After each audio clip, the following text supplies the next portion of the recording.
کی ٹیم کے سابق کپتان محمد حفیظ ایشیا کپ کے سپر 4 مرحلے میں سری لنکا کے خلاف پاکستان ٹیم کی کارکردگی پر شدید مایوس ہو گئے۔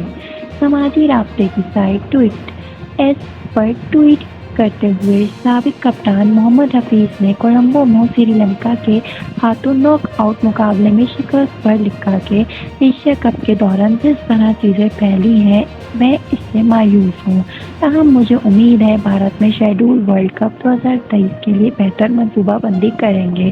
گزشتہ روز سری لنکا نے دلچسپ مقابلے کے بعد پاکستان کو 2 وکٹوں سے شکست دے کر یونٹ کے فائنل کے لیے کوالیفائی کر لیا ہے۔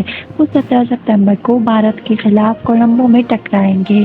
قومی ٹیم نے بارش سے متاثرہ 42 اوورز کے میچ میں 252 رنز بنائے۔ آئی لینڈز نے ہدف میچ کی آخری گیند پر حاصل کیا۔ مزید خبروں کے لیے ہمارے چینل کو سبسکرائب اور لائک کرنا مت بھولیے گا۔ ہمارے ساتھ کنیکٹ رہیے گا تاکہ آپ اسپورٹ کی خبروں سے آگاہ رہیں۔ شکریہ۔